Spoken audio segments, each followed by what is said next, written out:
పార్టీకి ఒక wave create చేశారు.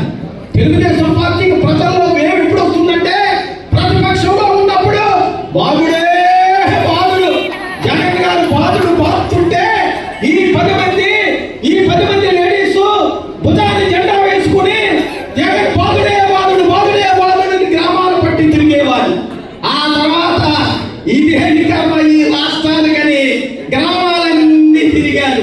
ఆ తర్వాత మేము వస్తే సూపర్ 6 అమలు చేస్తామని బీజేపీని అలాగే జనసేనని పొత్తు పెట్టుకుని ఈ రాష్ట్ర ధ్యేయం కోసం, ఈ రాష్ట్ర క్షేమం కోసం, ఈ రాష్ట్ర ప్రజల యొక్క సంక్షేమం కోసం కూటమి పెట్టి ముందుకు నడిపిస్తున్నటువంటి చంద్రబాబు నాయుడు గారిని, ఎన్టీఆర్ యొక్క ఆశయాన్ని ముందుకు తీసుకుపోతున్నటువంటి మరి చంద్రబాబు నాయుడు గారిని ఈ సందర్భంగా మనస్ఫూర్తిగా అభినందిస్తున్నాను. ఇక కానీ మరి కృష్ణ గారికి నాకు అదృష్టం ఏమిటంటే ఆ రోజు ఎన్టీ రామారావు గారితో పనిచేశాం, ఆ తర్వాత చంద్రబాబు నాయుడు గారితో పనిచేశాం, ఆ తర్వాత లోకేష్ గారితో నేను కూడా కౌన్సిల్లో ఉండి, నేను డిప్యూటీ చైర్మన్ గా ఉన్నప్పుడు ఆయన మంత్రిగా ఎమ్మెల్సీగా ఉన్నారు, ఆయనతో కూడా కలిసి పనిచేస్తాం. కాబట్టి ఇంతకన్నా ఏం కావాలి మనిషికి? తెలుగుదేశం పార్టీలో పని చేయడమే, తెలుగుదేశం పార్టీలో ఉండటమే చాలా అదృష్టంగా భావించే ఈ తరుణంలో ఒక పోలిట్ బ్యూరో సభ్యుడిగా 3 తరాల వ్యక్తులతోటి సమకాలికులుగా మేము రాజకీయాల్లో ఉన్నామంటే ఇది నా అదృష్టంగాను పూర్వజన్మ సుకృతంగాను భావిస్తున్నానని మీ అందరికీ కూడా నేను మనవి చేసుకుంటూ ఉన్నాను.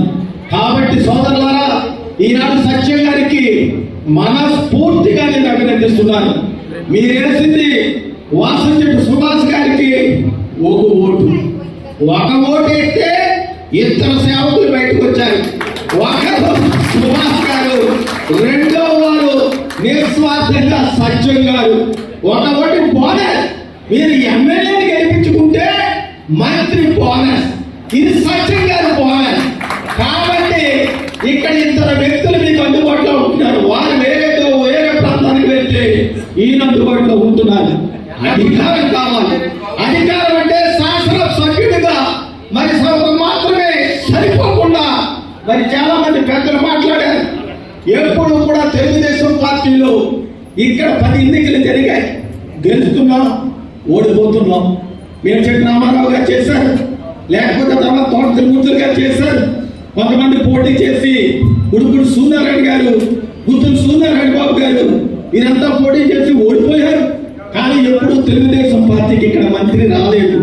అది మొట్టమొదటిగా యువకుడు ఉత్సాహవంతుడైనటువంటి వాసంచెట్టి సుభాష్ గారికి తెలుగుదేశం పార్టీ పరంగా ఇక్కడ మంత్రి పదవి లభించింది అంటే ఇది మీ అదృష్టమని ఈ సందర్భంగా మనం చేస్తున్నాం. కాబట్టి అభివృద్ధికి పొదవలేదు, సంక్షేమానికి చిరునామే కూటమి ప్రభుత్వం తెలుగుదేశం పార్టీ. కాబట్టి ఒక పక్క సంక్షేమం, మరొక పక్క అభివృద్ధి, ఈ రెండుని జోడించుకుని సమన్వయంతో ముందుకు తీసుకుపోవాలని మీ అందరినీ కూడా మనస్ఫూర్తిగా కోరుకుంటూ మరి ఈరోజు మరి అమలాపురంలో మరి రామచంద్రపురంలో నియోజకవర్గ మహానాడు చేసుకున్నాం. రేపు గన్నవరంలో అలాగే కొత్తపేటలో రేపు చేస్తున్నాం. 20వ తారీఖున రాజోలో చేస్తాం. అలాగే మండపేట కూడా పూర్తి చేసుకుని అలాగే మమ్మడివరం పూర్తి చేసుకుని 22వ తారీఖున మధ్యాహ్నం 3 గంటలకి కాపు కళ్యాణ మండపం అమలాపురంలో అక్కడ పార్లమెంటు మహానాడు జరుపుకుంటున్నాం. మరి సత్యం గారు మరి సుభాష్ గారు అందుబాటులో లేరు కాబట్టి వారి నాయకత్వంలో మీరందరూ కూడా ఆ పార్లమెంటు మహానాడు కూడా వచ్చి సక్సెస్ చేయవలసిందిగా మీ అందరినీ కూడా నేను మనస్ఫూర్తిగా కోరుకుంటూ ఉన్నాను. ఇక ఆఖరుగా పార్టీ కష్టకాలంలో అనేక మంది వ్యక్తులు నా మనసులో మైండ్లో ఉన్నారు. దయచేసి వారందరూ కూడా మరి పార్టీ అధికారంలో లేనప్పుడు చాలా కష్టించి ఈ సిస్టమ్ ఏర్పాటు చేయడంలో వారు మనస్ఫూర్తిగా భాగస్వాములు అయ్యారు. సిస్టమ్ అంటే మరి బూత్ కమిటీ, ఆ బూత్ తర్వాత యూనిట్ తర్వాత క్లస్టర్ తర్వాత మరి గ్రామ శాఖ అధ్యక్షులు, అలాగే మండల పార్టీ అధ్యక్షులు, ఆ తర్వాత పార్లమెంట్ కమిటీ, ఆ తర్వాత రాష్ట్ర కమిటీ, ఆ రాష్ట్ర కమిటీలోనే మరి పోలిట్ బ్యూరోకు అది ఫైనల్ స్టేజ్. ఈ సిస్టమ్ లేనప్పుడు ఇక్కడ నిత్య ఆరాధనే ఉండి అసలు తెలుగుదేశం పార్టీని ఉచ్చరించినప్పుడు ఆ ప్రత్యేక పరిస్థితుల్లో ఉన్న 10 మంది ఒక ధీటుగా మరి ఏ మాత్రం కూడా నిస్సంకోచం కార్యక్రమంలో ఒకటే భాగమైనటువంటి మహిళా మండలి గురించి ముందు మాట్లాడతాను. మీకు గ్యాస్ ఇస్తానన్నాం, గ్యాస్ ఇస్తానని ఒక సిలిండర్ ఆల్రెడీ ఇచ్చాం. మొన్న పవర్ బ్యూరోలో ఒక నిర్ణయం తీసుకున్నాం. మళ్ళా 2వ గ్యాస్ పడతాం, 3వ గ్యాస్ పడతాం. మన వ్యక్తం కాకుండా మీరు తెచ్చుకుంటే ఆ తర్వాత మీ బ్యాంక్ అకౌంట్ లో వెయిట్ కాకుండా మీరు తెచ్చుకోండి, తెచ్చుకోకపోండి. ఆ మిగిలినటువంటి 2 సిలిండర్ల ధర మీ అకౌంట్ లో వేస్తాం. అది సిలిండర్ తెచ్చుకున్నా తెచ్చుకోకపోయినా మీకు 3 సిలిండర్లకి డబ్బు ఇచ్చే కార్యక్రమానికి చంద్రబాబు నాయుడు గారు చెప్పారు. ఇది సూపర్ 6 లో ఒకటి కదా. ఇకపోతే తల్లికి వందనం, వాడిదేంటి అమ్మ ఒడి. అమ్మ ఒడి అని ఏం చెప్పాడు వాడు? మేము ఎంతమంది ఉంటే అంతమందికి ఇస్తామని ఒకడికే ఇచ్చాడు. 15,000 ఇస్తామని 13,000 చేతిలో పెట్టాడు. రేపు జూన్ లో తల్లికి వందనం ఇస్తున్నాం. ఎంతమంది ఉంటే అంతమందికి 15,000 రూపాయలకి జూన్ లో ఇవ్వబోతున్నాం. ఇది సూపర్ 6 అమలు కాదా అని నేను మనం చేస్తున్నాను.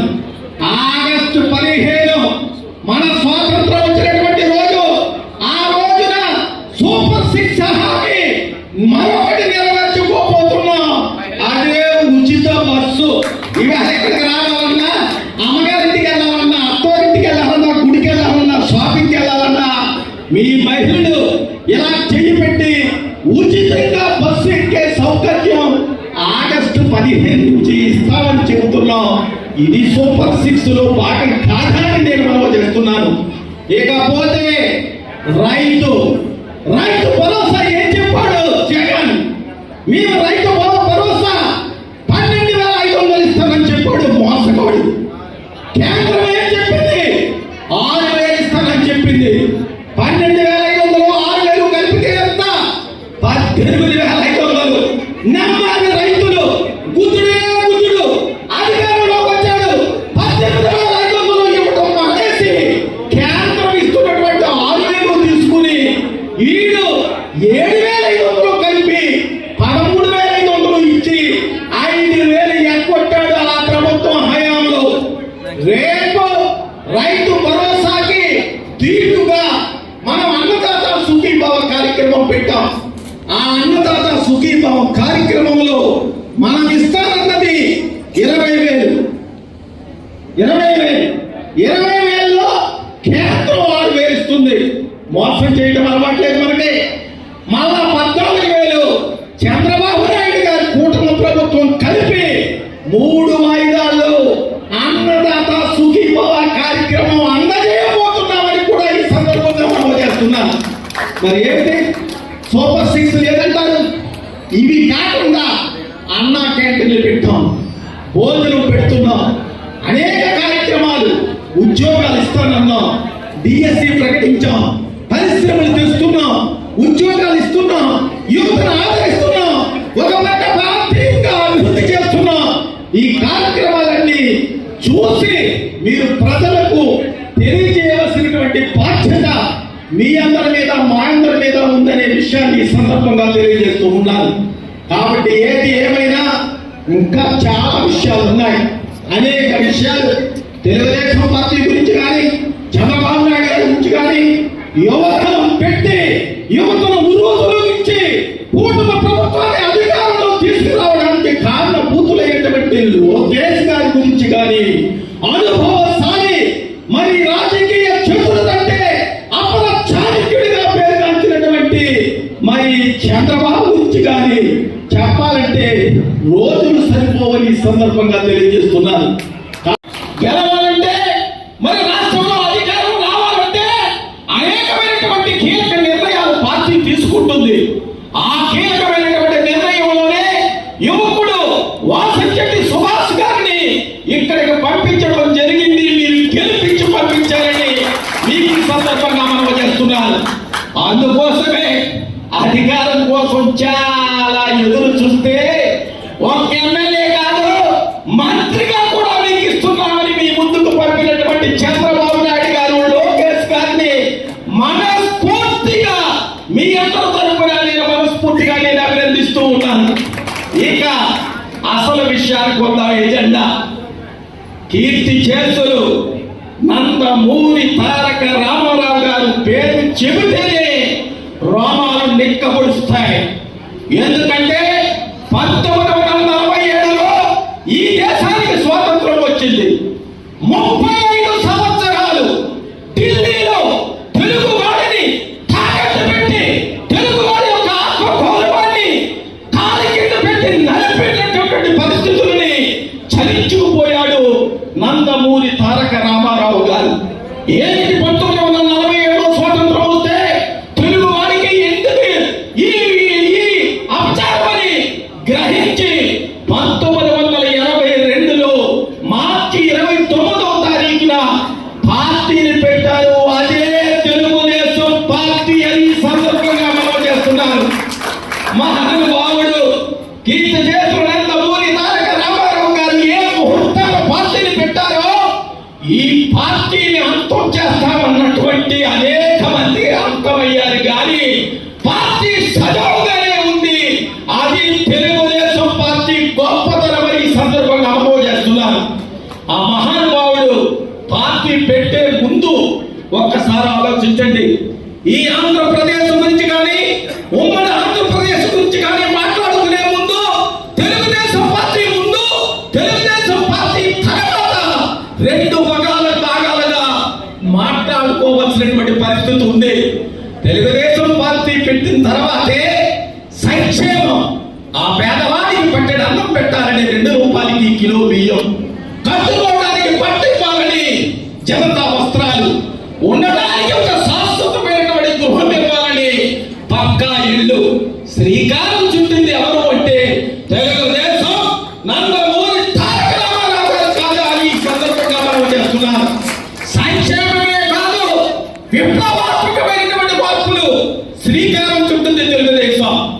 మున్సిపల్ కర్ణాల వ్యవస్థను రద్దు చేసి, సమితులు రద్దు చేసి, సమితులకు స్థానంలో మండలాలు ఏర్పాటు చేసినటువంటి పరిస్థితి కూడా తెలుగుదేశం ఎన్టీ రామారావు గారే. ఇక బీసీలు, నేను కూడా ఒక బీసీనే. బీసీగా 1981లో రాజకీయాల్లోకి వచ్చాం.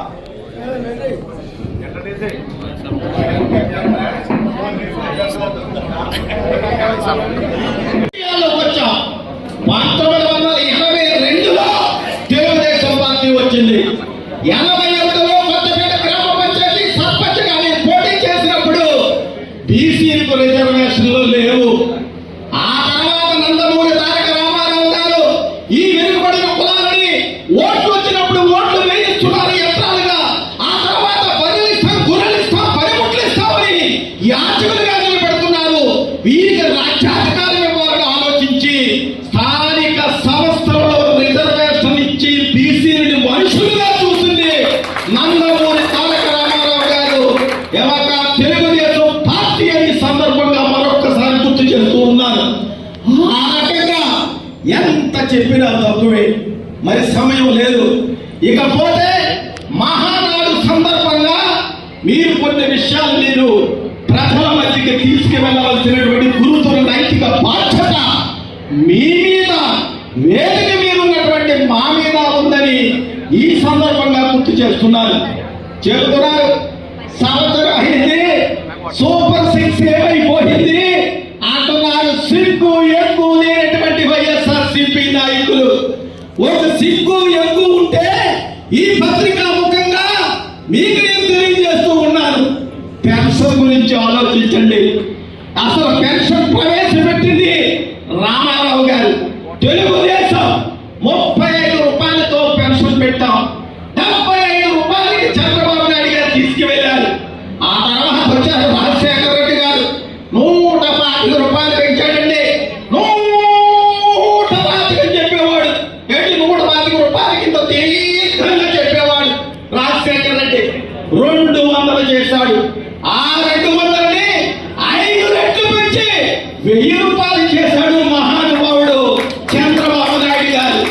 ఆ 1000ని రెట్టింపు చేశాడు, 2000 చేశాడు చంద్రబాబు నాయుడు గారు. ఆ తర్వాత వచ్చాడు జగన్, 2000ని నేను 3000 చేస్తానని చెప్పి 4